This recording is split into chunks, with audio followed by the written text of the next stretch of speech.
In the year 1839, deep in the rural heart of Georgia, plantations stretched as far as the eye could see. Cotton was king, and with it came wealth, status, and power for the white families who owned the land.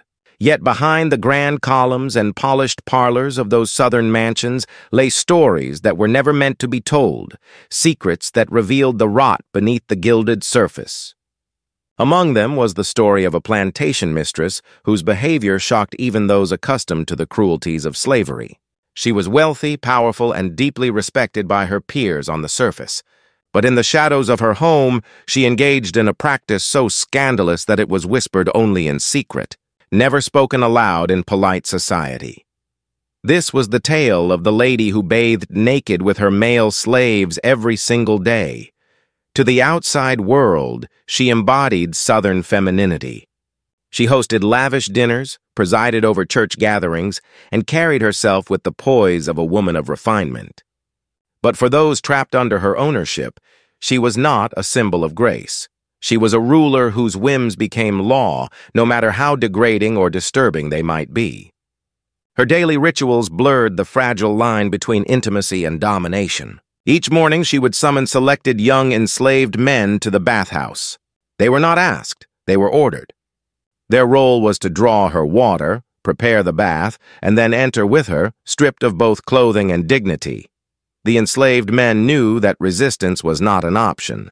Refusal meant the whip, the auction block, or worse. Some were barely grown men, forced into a role that left scars on their spirit even more than on their flesh. For them, these mornings became a cycle of humiliation and survival. They were made to witness the vulnerability of their mistress not as equals, but as possessions, trapped in a twisted theater where power disguised itself as intimacy. She, in turn, reveled in their submission, transforming the most private act, bathing, into a spectacle of dominance. What drove her to do it? Was it loneliness, lust, or simply the cruel intoxication of power? Historians can only speculate. Some suggest she craved the forbidden thrill of breaking society's unspoken rules, knowing that her wealth and status would shield her from consequences. Others believe she sought to assert ultimate control, not just over the labor of her slaves, but over their very bodies, reminding them daily that they were hers to command in every sense. Whatever the reason, her obsession became a ritual, one that left lasting trauma on the men who endured it. Among her peers, whispers spread quietly. Servants from neighboring estates carried tales, and rumors found their way into hushed conversations. Yet no one dared confront her openly. In a society built upon hypocrisy, where masters preached morality on Sundays and exploited human beings the rest of the week, her scandal was treated as just another shame to be buried beneath the weight of silence. Her husband, whether through ignorance or willful denial, remained silent too. His absence during many of these rituals suggests he either turned a blind eye or found himself powerless against her eccentricities. What makes this story more chilling is that it was not just about one woman's behavior, it was a symbol of the corrupt power structure of slavery itself. The plantation mistress's bathhouse became a microcosm of the South, a place where human beings were stripped of choice, where intimacy was twisted into subjugation, and where those in power indulged their darkest desires without fear of consequence. It showed how slavery degraded not just the enslaved, but also the moral compass of those who wielded unchecked control. For years, the story remained hidden, buried under layers of Southern respectability. But history has a way of surfacing, and testimonies from the enslaved later revealed the truth. Accounts passed down through generations preserved the memory of these forced rituals, painting a vivid picture of the psychological and emotional torment the enslaved endured. These were not just baths. They were daily reminders of enslavement, humiliation, and the stripping away of human dignity. The tale of the lady who bathed with her slaves challenges the way we think about power, intimacy, and the South's so-called civilized society.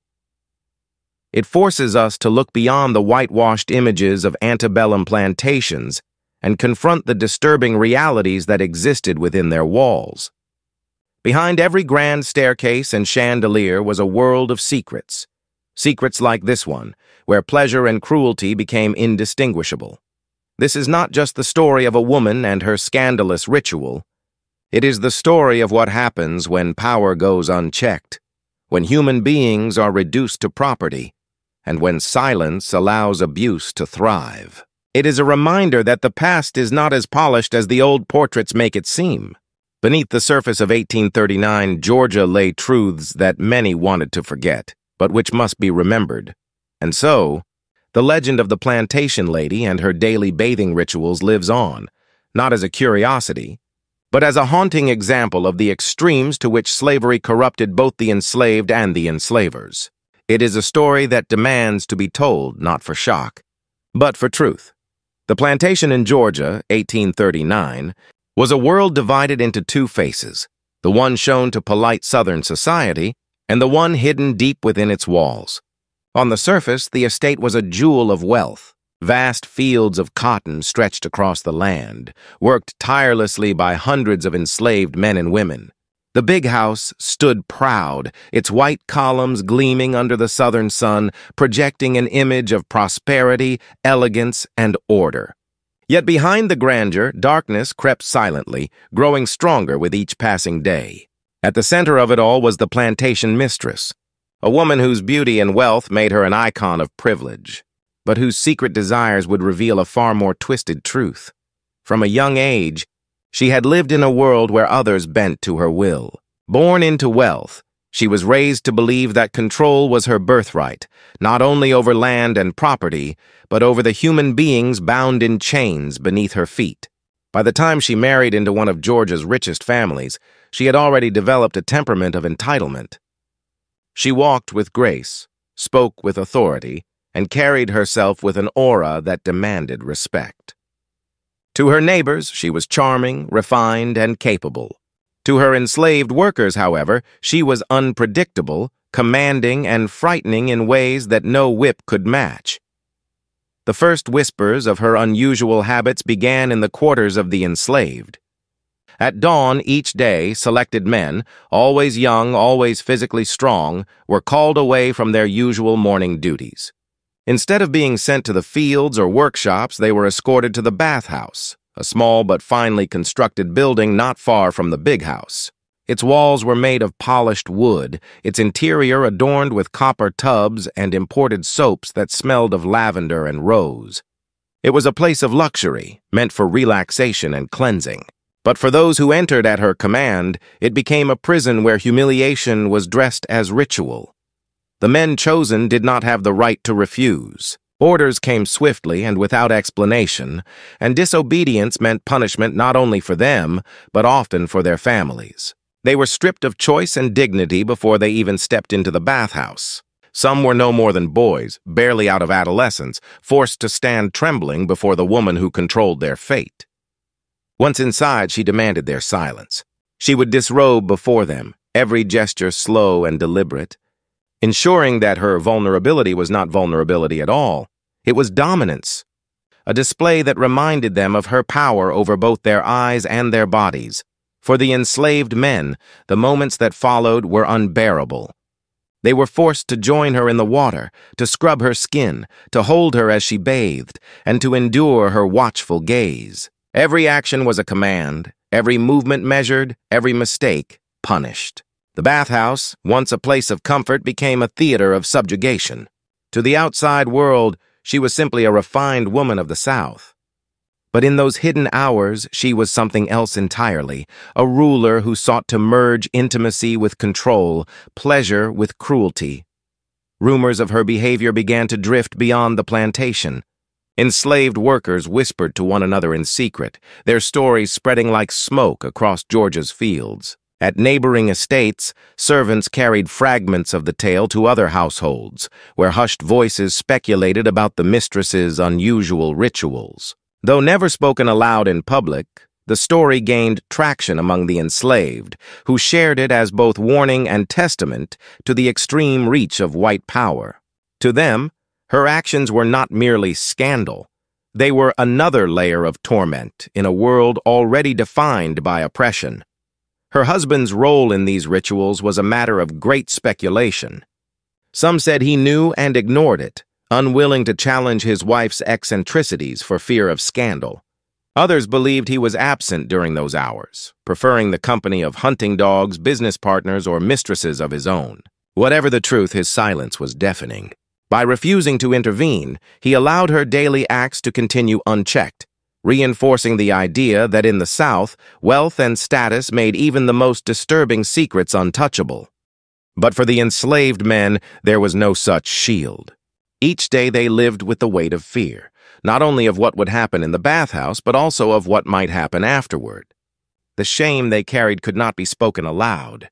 They could not confide in wives, friends, or even one another without risking punishment. Their suffering was buried deep, a silent wound that would scar generations. Some broke under the pressure, their spirits diminished. Others endured quietly, surviving with the faint hope that freedom one day might erase the horrors of bondage. Yet the plantation lady herself did not view her actions as cruelty. In her mind, she was above morality, beyond reproach. She saw her slaves as property, not people, and her rituals as a demonstration of control, not sin. In a twisted sense, she believed that what she did reinforced her superiority. The bathhouse to her was a stage where she confirmed her power each morning, secure in the knowledge that no one, neither husband, neighbor, nor society, would dare hold her accountable. This duality of her life, refined lady to the outside world, tyrant behind closed doors, mirrored the hypocrisy of the South itself. Plantation society prided itself on honor, virtue, and Christian values, yet it thrived on cruelty, exploitation, and unspeakable abuse. Her secret became the perfect metaphor for slavery's corruption, the blending of domination with perversion, of civility with brutality, of respectability with hidden shame. By the end of that year, whispers of her scandal had grown louder, though still hidden beneath layers of silence. Her slaves bore the weight of her ritual daily, carrying scars invisible to those who praised her beauty at church or complimented her hospitality at dinner. The divide between appearances and reality widened, and in that widening gap, the truth of the South's corruption revealed itself more starkly than ever. Chapter 1. Thus lays the foundation. The introduction of a plantation lady, whose daily ritual of bathing with male slaves shattered every illusion of grace and morality her world projected. It is not just her story, but a reflection of the cruel machinery of slavery itself, where power turned even the most intimate act into an instrument of domination. The mornings on the plantation had a rhythm, one that seemed natural to the outside world but felt suffocating to those enslaved. The sun would rise over the fields, burning away the mist that hung low over the cotton rows, and the overseer's whistle would pierce the air. Men and women hurried into the fields, their bare feet treading familiar soil, their hands already anticipating the sting of thorns and the ache of endless labor. Yet for a small group of young men, the morning was not spent among the rows of cotton. Instead, their fate carried them toward the bathhouse, where the mistress of the plantation awaited with her disturbing ritual. These men never knew who would be chosen. The selection seemed random at first, but it soon became clear that she preferred the strongest, the healthiest, and the youngest among them. The unlucky names were whispered from mouth to ear at dawn, their faces hardening as they braced for the humiliation that awaited. Some walked silently, their eyes fixed on the ground. Others trembled with anger, their bodies tense with a fury they could not release. To resist was impossible. To protest was dangerous. And so, they followed the call, each step heavier than the last. The bathhouse was not like the rough shacks where the enslaved lived. It was built with fine wood and smooth floors, lined with imported oils and soaps that filled the air with scents foreign to the fields. The mistress had created for herself a sanctuary, but one that turned into a chamber of torment for the men forced inside. She greeted them not as equals, nor even as servants, but as objects summoned for her pleasure. Her voice, soft to outsiders, carried an edge of command here. She demanded their obedience with an ease that came from a lifetime of unchecked power. When she disrobed before them, it was not an act of intimacy, but of domination. Her nudity was never vulnerable. It was calculated, a weapon used to strip them of any illusion of control. She would order them into the water, sometimes one at a time, sometimes in groups, each scene designed to remind them of her dominance. She made them wash her, touch her, and endure her gaze, which lingered not with affection but with a cold hunger. The humiliation cut deeper than any whip. The enslaved men carried the weight of these encounters in silence. They returned to the fields with their heads lowered, their spirits heavy, their bodies marked not by scars, but by shame. They could not tell their wives, their brothers, or even their closest friends. The walls of secrecy pressed in on them, and the bathhouse became a place of nightmares, whispered about only in the quietest corners of the slave quarters. Some men prayed each night that they would not be chosen again. Others resigned themselves to the fate, accepting the daily violation as yet another cruelty of bondage. The other enslaved people on the plantation knew enough to sense what was happening, even if the details were never spoken aloud. Women watched their husbands and sons return from the bathhouse with hollow eyes, their silence louder than any confession. They feared for them, but they feared even more for what punishment might follow if anyone dared to speak. Children noticed the tension too, though they did not yet understand. They saw the fear in their father's eyes each morning, the heaviness in their steps, and they learned early that survival meant silence.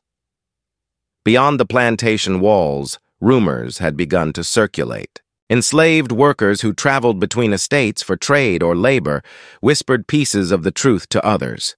A story half told in one cabin would grow in another, until eventually neighboring plantations murmured about the ladies' unusual habits. But no one dared bring it into the open. To accuse a white mistress of such acts was unthinkable, even dangerous. Southern society, built on the illusion of honor and propriety, would rather bury a scandal than confront it. And so the story lived in shadows, known but never spoken aloud. Her husband's silence was perhaps the most disturbing of all. He either ignored what he knew or refused to see it. Some claimed he was too busy managing the business of cotton and profit to concern himself with his wife's eccentricities. Others believed he allowed it, preferring her strange rituals to the possibility of her seeking attention elsewhere. Whatever the reason, his silence became complicity. He, too, had the power to stop it, but he chose to look away, leaving the enslaved men to suffer alone. For the mistress, each day in the bathhouse was not merely indulgence, but performance. She believed it confirmed her supremacy, not only over the enslaved, but even over her absent husband. To her, the ritual was proof that she could bend men to her will, strip them of dignity, and use them as she pleased, all without consequence. She did not see cruelty in it, only entitlement. In her eyes, it was not abuse. It was her right. This illusion of invincibility began to crumble slowly. Within the quarters, resentment festered. The enslaved men, though forced into silence, carried within them a deep anger that would not die. They endured humiliation day after day, but deep in their hearts they dreamed of freedom, of vengeance, of an end to her twisted reign. Each bath was a reminder of what slavery had taken from them, their dignity, their autonomy, their humanity. But it also fueled the quiet fire of resistance, the determination that one day the system itself would fall. The plantation's grandeur became a mask, hiding a rot that spread deeper with each passing month. To visitors, the estate looked prosperous, orderly, refined. The lady herself greeted guests with charm, her smile radiant, her manners impeccable. None of them would have imagined what took place each morning behind the closed doors of her bathhouse. Yet the enslaved carried the truth, locked in their memories, waiting for the day it could be spoken. The contrast between the world of appearances and the world of reality was stark. In public, she played the role of a perfect Southern lady, devoted to her family and her estate. In private, she became something else entirely, a tyrant who turned her power into perversion. This duality was not unique to her. It was the reflection of a society built on lies, where the language of honor concealed the machinery of exploitation. Chapter 2 exposes the growing weight of her rituals, not only on the enslaved men forced to endure them, but on the entire plantation.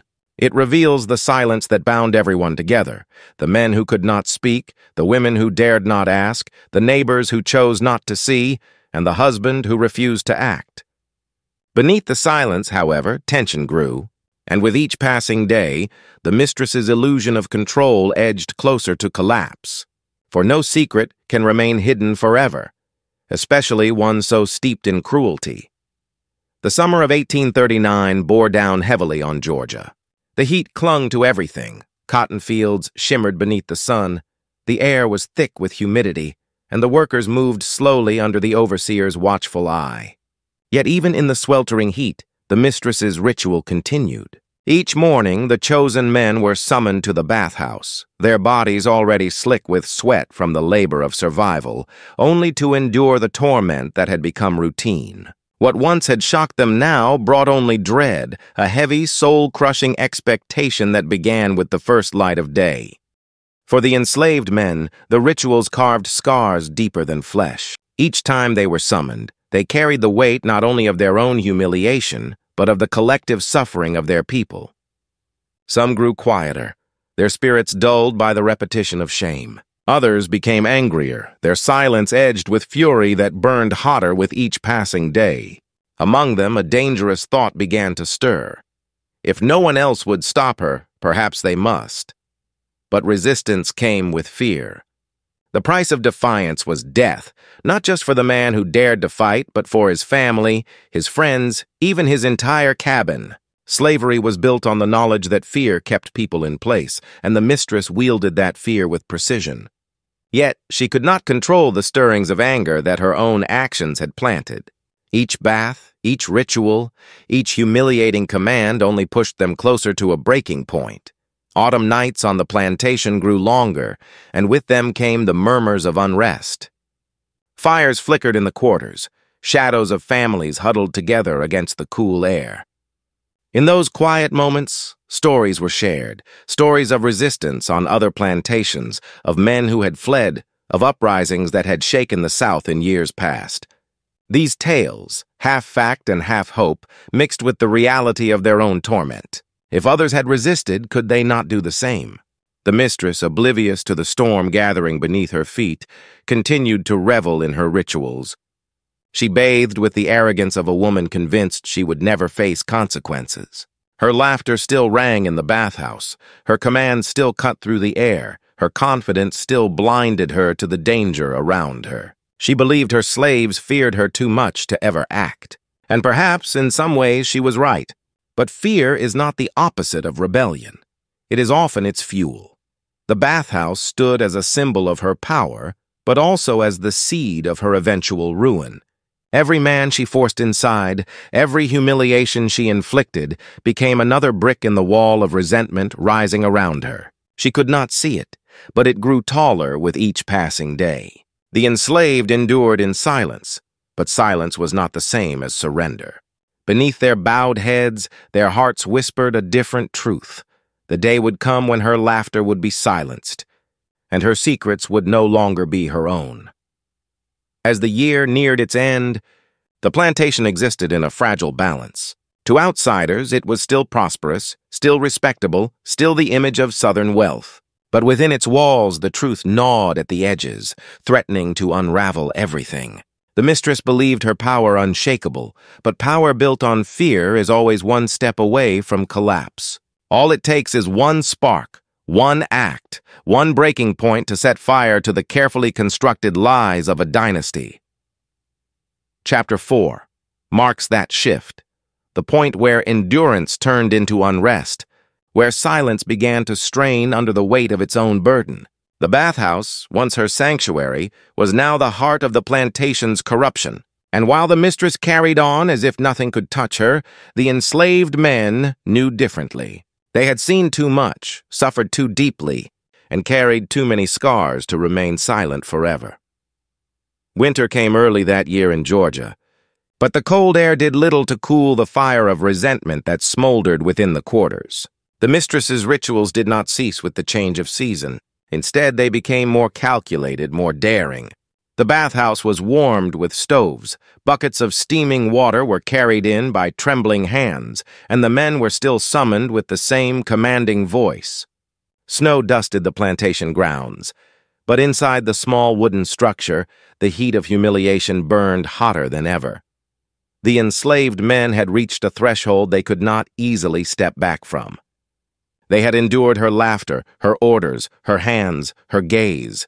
They had endured her mockery, the way she reminded them of their powerlessness, the way she turned their suffering into her pleasure.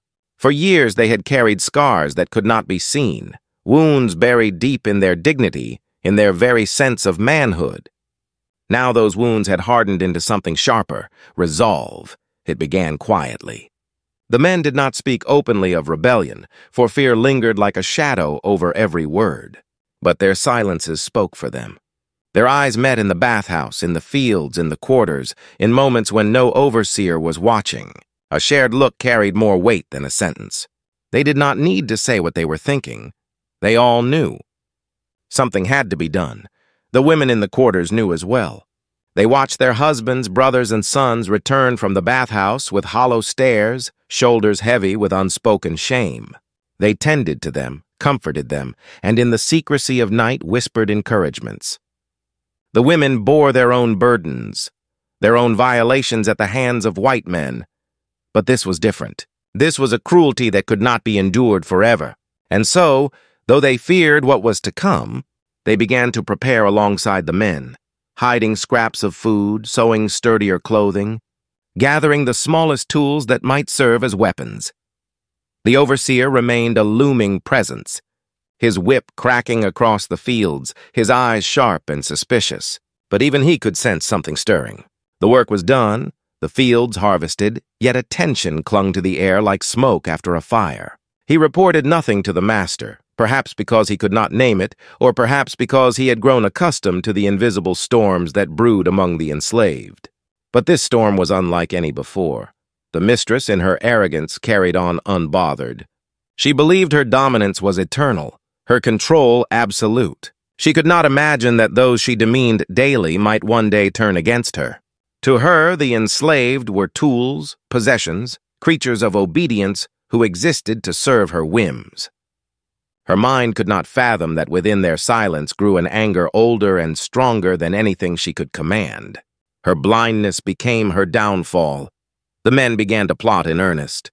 They met under the cover of night, slipping quietly from their cabins after the plantation had gone still. In the woods beyond the fields, they spoke in hushed voices, their breath visible in the cold air. They debated, argued, hesitated. Some feared the consequences, the inevitable wrath that would follow. Others burned with the desire to act immediately, to end her torment once and for all. The debates grew heated, but through them a plan slowly took shape. They knew her routine. They knew the time she entered the bathhouse, the servants she summoned, the hours when her husband was absent. They knew the cracks in the wooden walls, the weak points in the structure. They knew the layout of the plantation, the patrols, the paths through the woods. Knowledge, gained through years of forced servitude, became their weapon. The bathhouse that had symbolized their humiliation would now become the site of her reckoning.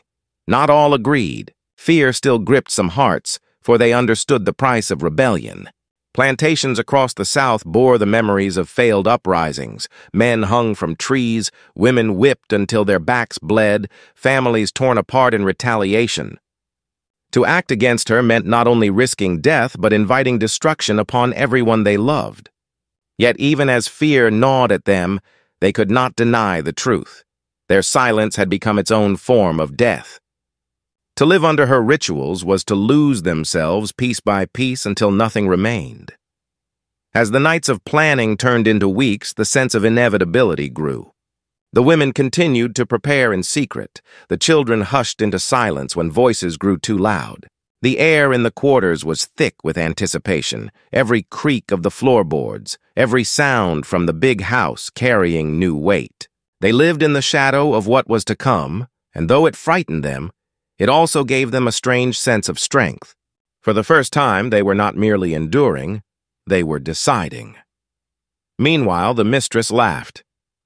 She bathed with her chosen men, mocking their silence, reminding them of their chains. She could not see the hatred in their eyes, for she mistook their quiet for submission. She believed her rituals were proof of her superiority, never realizing they were planting the seeds of her downfall. She bathed, she laughed, she commanded, oblivious to the storm rising around her. By December, the plan was complete. The men had chosen the night, the signal, the roles each would play. Some would act, others would protect, still others would prepare for flight if it all went wrong. They carried their fear with them, but fear had become a familiar companion. It no longer ruled them. What ruled them now was resolve, the unshakable certainty that they could not endure another season of silence. On the final nights before the chosen day, the quarters felt quieter than ever. Families huddled together, whispering prayers, clutching one another as if it might be the last time. The children sensed the tension, though they did not understand it. The men moved with careful purpose, their every step measured, their every glance filled with meaning. They waited, breath held, hearts pounding, as the day of reckoning drew nearer. The mistress did not know it, but she was walking toward the end of her reign. Each time she stepped into the bathhouse, she unknowingly rehearsed her last performance. She believed her power eternal, but in truth it was fragile, built only on silence, and silence at last was about to shatter. The night chosen for the act arrived, cloaked in stillness. The plantation had fallen into its winter rhythm, the master away on business, the overseer drunk from too much whiskey, and the air heavy with frost. The enslaved moved about their cabins quietly, their every action deliberate. There was no open talk, no careless glance. Even the children seemed to sense the weight pressing down on the night, their laughter subdued, their movements hushed. Something was coming, something long awaited. The bathhouse stood at the edge of the property, a wooden structure that glowed faintly from the lantern light within. Buckets of warm water had already been carried in earlier by trembling hands, the routine unchanged. To the mistress, this was another night of her ritual, another performance of dominance that she believed would stretch on endlessly. She reclined in her chair inside the bathhouse, sipping wine, humming softly to herself as she awaited the men. Her confidence was unshaken. She saw no threat, no hint of rebellion. She believed the enslaved incapable of it. The signal passed silently among the men. A nod, a glance, a subtle shift of posture, each one knew what it meant. They approached the bathhouse with buckets in hand, their faces masks of submission. To anyone watching, it was the same as it had always been. Yet beneath the surface, their hearts pounded, their minds raced. Each step forward carried the weight of history, the weight of years stolen from them. Inside, the mistress laughed when she saw them. She taunted them as she always did, mocking their silence, stripping them of what little dignity they clung to. Her voice carried through the bathhouse like a song of cruelty, every word a reminder of their bondage. She ordered them to pour the water, to undress, to step into the bath with her. Her words dripped with command, with entitlement, with the belief that her power was eternal. But this time, they did not move with the same obedience. Their hands, once trembling, were steady now. Their eyes, once averted, met hers with something new, something she had never seen in them before. For a fleeting moment, she seemed to sense it, a ripple of unease flashing across her face. Yet arrogance overpowered caution. She laughed again, dismissing the weight in their stares. The first act came suddenly. One of the men set down his bucket with deliberate force, the sound echoing in the small wooden space. Another followed, then another, until the room was filled with the thud of buckets hitting the floor. She frowned, confused, her laughter faltering. She opened her mouth to speak, to order, but the words never came. The men stepped closer, not as servants, but as something else entirely, something she had never allowed herself to imagine. Her confidence cracked. She tried to summon her authority, her voice sharp now, edged with panic. She threatened them with the overseer, with the master, with death. But the overseer lay, passed out in his quarters, and the master was miles away. Her threats carried no weight in that moment. The men stood around her, their silence no longer submission, but defiance.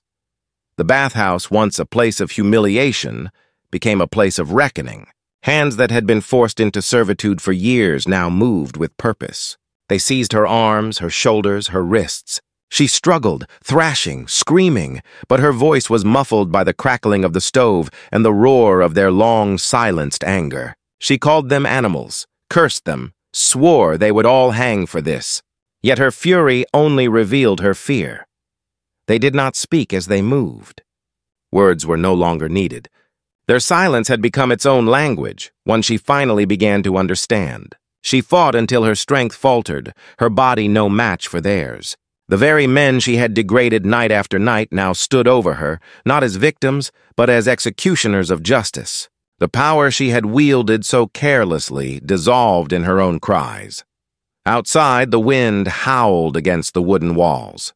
The plantation lay quiet, unaware of what was happening in the bathhouse. But inside, history shifted. The enslaved men, for the first time in their lives, stood unchained in spirit. Every lash of the whip, every cruel word, every humiliating ritual had led to this moment. It was not just about her. It was about reclaiming what little humanity had been stolen from them. The act was not clean, not simple. Fear mixed with anger, hesitation clashed with determination. Some faltered, hands trembling, torn between the terror of punishment and the fire of vengeance. Others pressed forward, unwilling to let the moment slip away. They had decided, and once the decision was made, there was no return. The bathhouse groaned under the weight of their struggle, the lantern flickering wildly as if bearing witness to the storm inside. When it was over, silence returned. Heavy, suffocating silence. The mistress lay motionless. Her reign ended not by wealth or disease, but by the very men she had tried to break. The men stood over her, their breaths ragged, their bodies tense with the realization of what they had done. They did not cheer, did not smile. Their faces carried the gravity of it, the knowledge that this act had set them on a path from which there was no turning back. They moved quickly. They doused the lantern, leaving the bathhouse in darkness. They covered her body, hiding the evidence for the moment. Every second mattered now. They slipped out into the cold night, their movements careful, their ears straining for the sound of footsteps. The quarters awaited them, families huddled together in fearful anticipation. When the men returned, their silence told the story. No words were needed. The women wept, not only from fear, but from the knowledge that the balance of power had shifted, if only for a fleeting moment. The plantation would wake to horror when the truth emerged. Punishment would be swift, brutal, and merciless. The men knew it, the women knew it, even the children sensed it. But for that night, for those few hours before dawn, there was a strange kind of freedom in the air. Not the freedom promised in distant lands, but a freedom born of defiance, of finally saying no, of shattering the chains of silence. The night stretched long, the stars watching from above as if marking the moment in history. Each breath, each heartbeat carried the weight of uncertainty. They did not know if they would live to see another day. But they knew this. They had broken the cycle. The mistress who once laughed at their humiliation would laugh no more. When the first light of morning crept across the fields, the plantation seemed unchanged. The birds sang, the frost glistened, the overseer stirred in his drunken haze. Yet beneath the surface, everything had shifted. The men had crossed a threshold, and nothing, not even the whip, the chains, or the gallows, could erase what they had done. Dawn broke with an eerie calm. The sun rose slowly over the Georgia fields, casting long shadows across the plantation. But within the quarters, the enslaved felt the weight of an invisible storm. The night's act hung in the air like smoke, choking them, filling their lungs with equal parts fear and resolve. The bathhouse still stood, silent now, a wooden tomb holding the secret of what had happened within. Its door creaked in the wind, but no voice, no laughter, no command echoed from it. The mistress was gone, but her absence was louder than her presence had ever been. The men who had acted sat in silence, their faces lined with exhaustion. Their hands still carried the memory of her struggling body, the sounds of her voice twisted by terror. They could not wash it away. It clung to them like a second skin. They had dreamed of justice, of release, but justice had come at a cost. Now every sound from outside, every step in the dirt, every bark of a dog sent a chill through their bones. They had won a moment of freedom, but at the edge of it loomed destruction. By mid-morning, whispers began to spread. Servants sent to the bathhouse returned pale, stammering, unable to form words. The news reached the overseer first. He stumbled from his quarters, hungover but quickly sobered by the sight that greeted him. He stormed into the big house, shouting, his voice ringing across the plantation. The master had not yet returned, but his absence only deepened the chaos. Everyone knew what discovery meant. Punishment, swift and merciless. The enslaved women gathered their children close, clutching them tightly as though their arms could shield them from what was to come.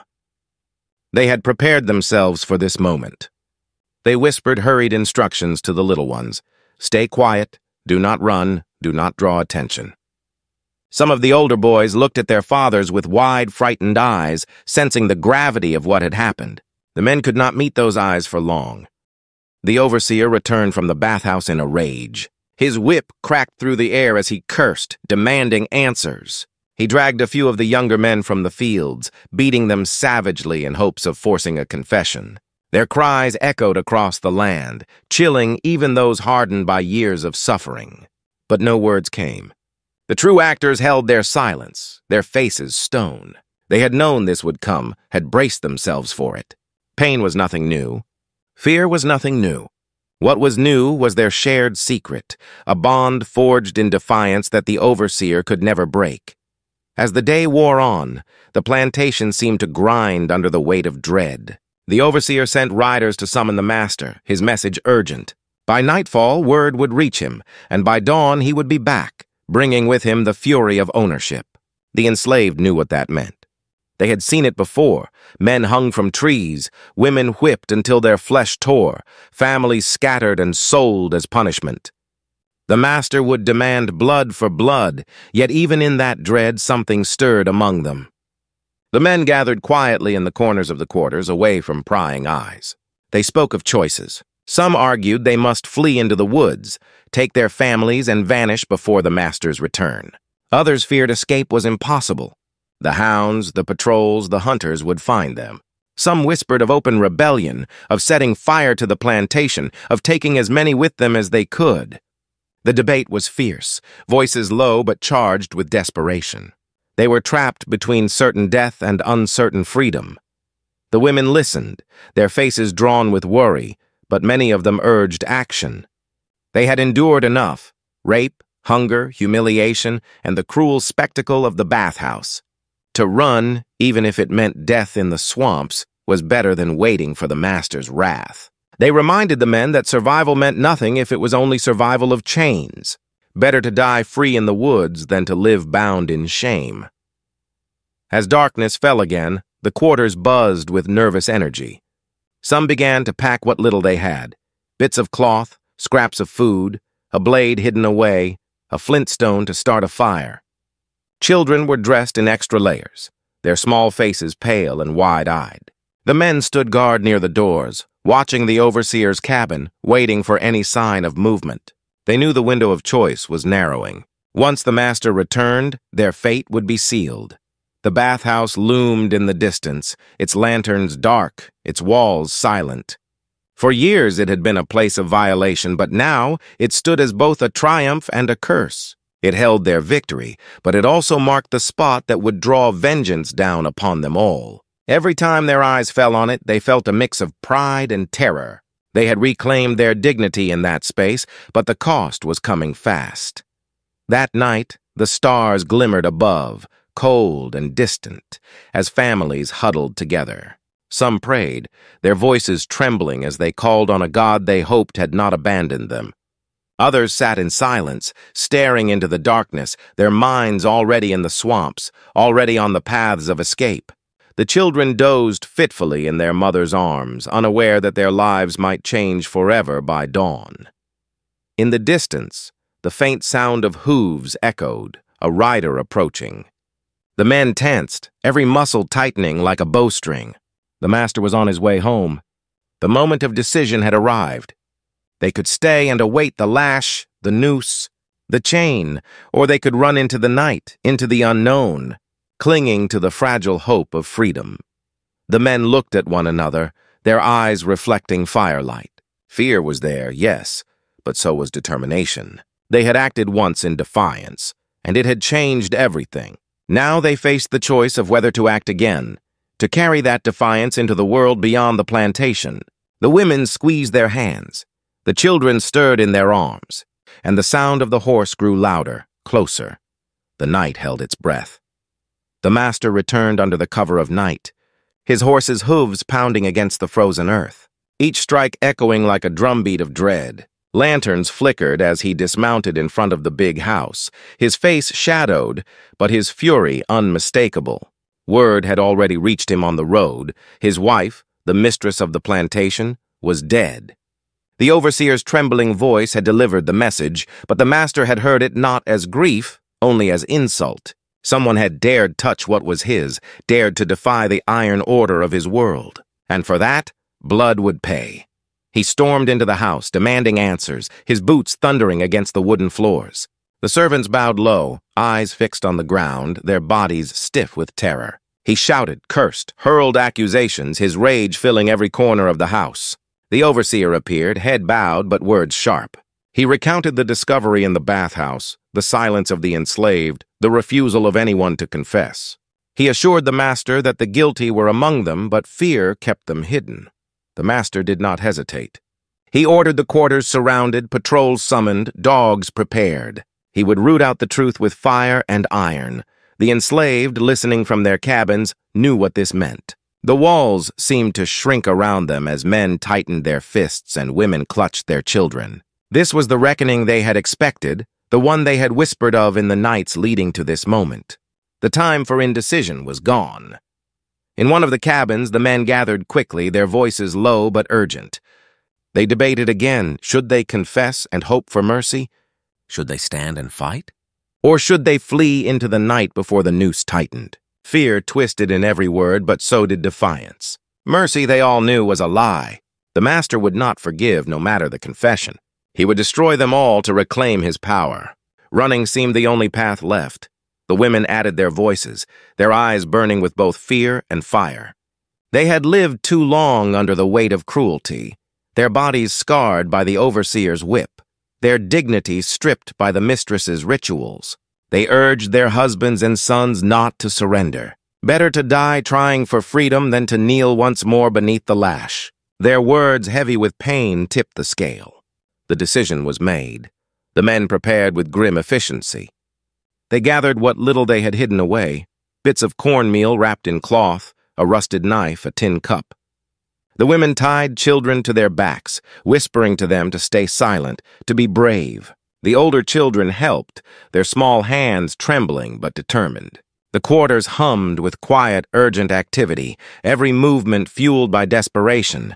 But escape would not be easy. Already the master's men had lit torches, their flames glowing like angry eyes in the distance. The dogs barked, restless, their sharp voices carrying across the fields. The overseer shouted orders, his whip snapping in the cold air. The enslaved knew the hunt would begin at dawn, if not sooner. They had only the cover of night to slip away, only the shadows to shield them. As midnight neared, the families moved. They crept from their cabins, one by one, slipping into the darkness like ghosts. Their feet padded softly across the frozen ground, their breaths held tight in their chests. The men led the way, guiding their families toward the woods at the edge of the plantation. Behind them, the cabins stood silent, the glow of the big house lanterns flickering in the distance. Each step was heavy with finality. There would be no return. The woods swallowed them, branches closing overhead, the night air thick with the scent of pine and damp earth. The children whimpered quietly, soothed by their mothers' hushed voices. The men walked swiftly, every sound magnified, every rustle of leaves a threat. They knew the land better than anyone, the streams, the swamps, the hidden paths, and this knowledge became their weapon. They moved like shadows, careful, precise, guided not by maps, but by memory. Behind them, the plantation stirred. The overseer discovered the empty cabins, his curses splitting the night. The master raged, his fury growing hotter with each moment. Torches flared, dogs barked wildly, the hunt began. The enslaved heard the sound of hounds in the distance, faint but growing. The chase was upon them. Panic threatened, but the men kept steady. They urged the families deeper into the woods, across streams to mask their scent, through brambles that tore at their clothes but slowed the dogs. The children cried softly, but their mothers pressed their hands over their mouths, muffling the sound. Every step forward was survival. every heartbeat a defiance of the life they had been forced to live. Hours passed, like years. The night stretched long, filled with fear and determination. At one point, the dogs drew near, their howls echoing through the trees. The men gripped their makeshift weapons, ready to defend their families if the hunters came too close. But luck, or perhaps providence, guided them. The wind shifted, carrying their scent away, and the hounds veered off in another direction. The enslaved pressed on, hearts pounding, feet bleeding, refusing to stop. By dawn, they reached the edge of the swamp. The land grew wet and treacherous, the air heavy with mist. To the master's men, the swamp was death, a labyrinth of mud and water that swallowed anyone foolish enough to enter. But to the enslaved, it was a shield. They had heard stories of others who vanished into its depths, building hidden communities, surviving in secrecy. The swamp became their hope. The families waded in, the cold water biting at their legs. The children clung tighter, the women whispering prayers. The men led, their eyes sharp, scanning for danger, for snakes, for quicksand. Each step was a gamble, but behind them lay only certain death. Ahead, at least, was the chance of freedom. Back at the plantation, the master's fury boiled over. He ordered the overseer to scour the woods, to burn if necessary, to bring back every runaway, dead or alive. His voice carried across the fields, filled with venom. But as the hunters fanned out, the swamp loomed like a dark wall, swallowing every sound, every scent, every trace of the escaped. The master cursed, his face twisted with rage. But even he knew the truth. Once the swamp claimed them, they were no longer his. The fugitives pressed deeper into the mire, their bodies aching, their spirits raw. But for the first time, a spark of hope flickered among them.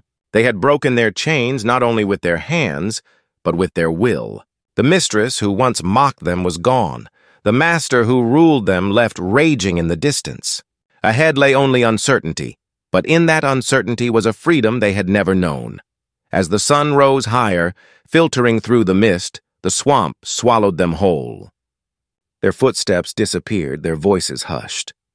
They became shadows in the wilderness, no longer slaves, not yet free, but something in between, something untouchable.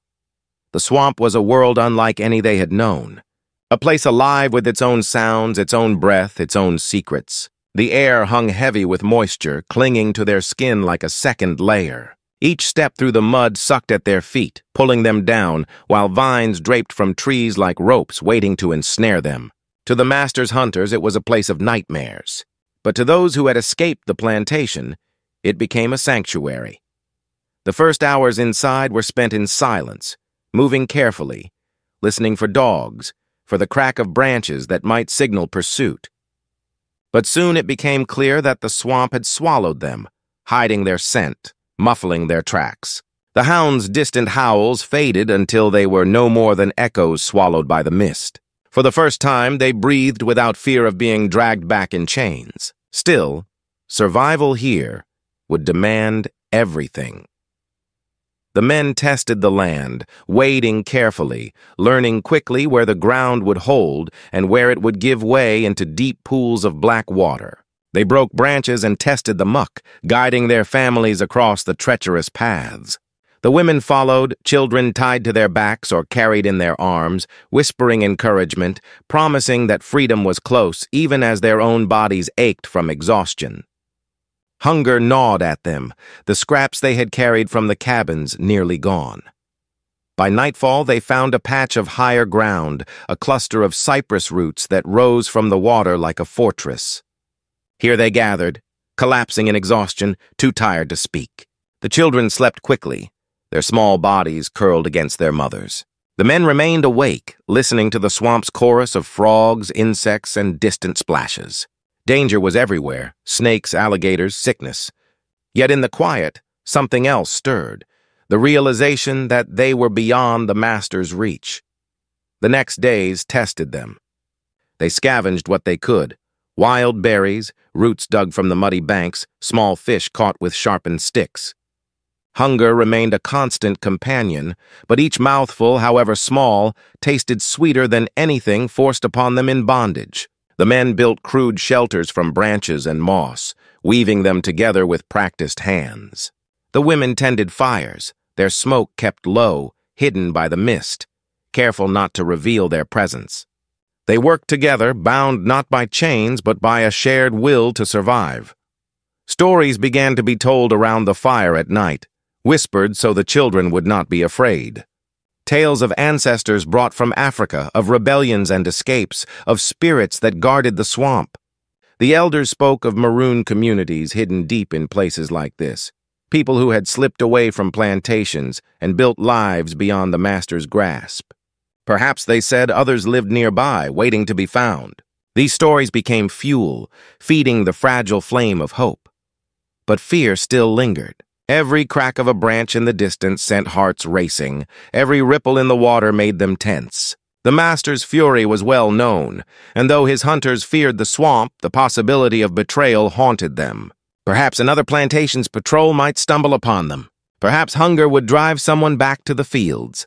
The tension was unspoken but heavy, binding them as tightly as their determination to stay free. One evening, as the sun bled red across the horizon, the men gathered apart from the camp. They spoke in low voices, weighing their choices. Could they remain here forever, hidden, living off the swamp? Could they travel further, northward, toward the faint promise of freedom whispered in hushed tones on the plantation, the underground railroad, the lands beyond slavery's grasp? The swamp was safety, but it was also a cage of another kind. To remain was to survive, but perhaps never to truly live. To leave was to risk everything again. The women, too, had their voices. They reminded the men that their children needed more than survival. They needed futures without fear, lives not measured by hunger or hiding. Their words carried weight, carved from years of enduring cruelty and still finding strength. The men listened, and though no decision was made, the seed of choice took root. Days turned into weeks.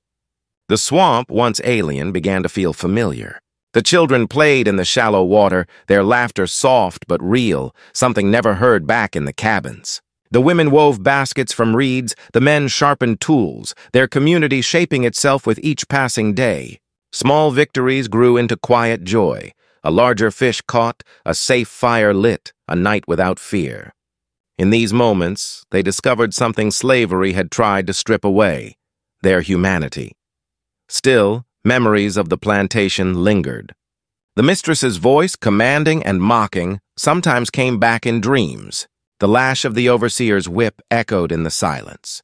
The fear of the master's wrath never fully disappeared. But in the swamp, these memories began to lose power. Each sunrise proved they had escaped. Each breath of damp air reminded them they had chosen freedom. One night, an elder rose to speak. He told of a river to the west, one that could guide them north. He had heard whispers of others who had followed it, who had reached lands where no man could claim another as property. His words stirred the camp, igniting debate and hope alike. Could they dare such a journey? Could they trust in the unknown again? Yet as he spoke, eyes turned toward the children, their small faces lit by the flickering fire. For them, perhaps, the risk was worth everything. The decision was not made quickly. They knew the dangers: patrols, starvation, betrayal. But they also knew the truth. The swamp had given them refuge, but it could not give them a future. The master still lived, his world still built on cruelty. To remain hidden was to survive in his shadow. To leave was to defy him completely, and so the camp prepared again. Quietly, methodically, they strengthened themselves, gathering food, sharpening tools, memorizing the stars. Their time in the swamp had forged them into something new, not just fugitives, not just survivors, but a people bound together by fire and will. They had shed the mistress's rituals, the master's chains, and built something their captors could never touch. When the night came to move again, they did not look back. The swamp had sheltered them, but their eyes were fixed forward, on rivers and roads, on whispers of freedom carried in the wind. They stepped into the darkness, carrying not just their children and belongings, but the weight of a choice no master could undo. They were no longer slaves, no longer shadows.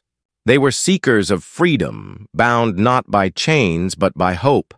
The night they left the swamp was moonless, the kind of darkness that swallowed sound and shape alike.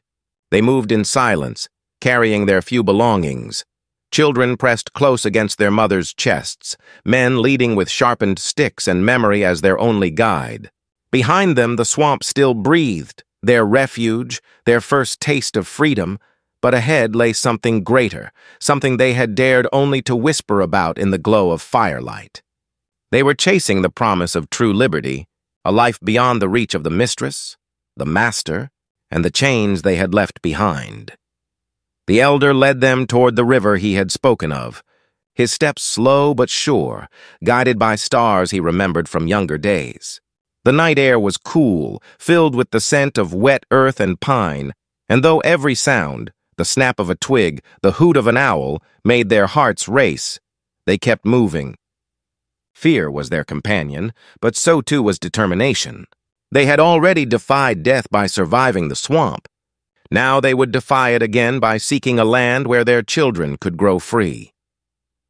Hours passed before they reached the river, its dark waters glistening faintly in the starlight. The current was strong, carrying with it both danger and possibility. The men fashioned a raft from fallen logs bound with vines, crude but steady enough to hold their families. One by one, they stepped aboard, the raft dipping low but holding. As they pushed off from the shore, a silence fell among them, an awareness that this was more than escape. It was crossing into the unknown.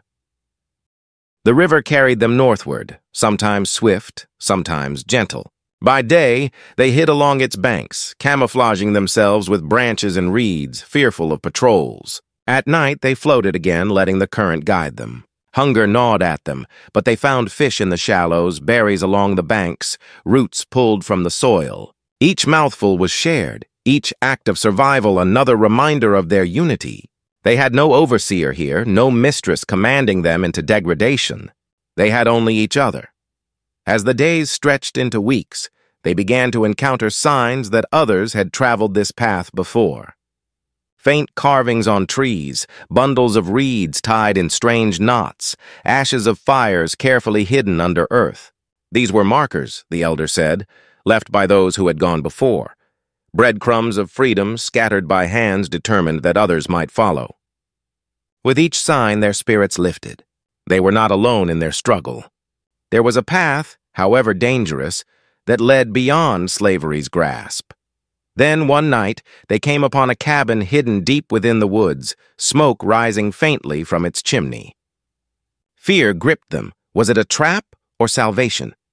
The elder approached cautiously, calling out in a whisper. The door creaked open, revealing a woman with kind eyes and skin pale as the moon. She looked at them not with suspicion but with recognition, as though she had been waiting. Without words, she gestured them inside. The cabin became their sanctuary for a short time. The woman fed them bread and stew, tended to their wounds, and whispered instructions.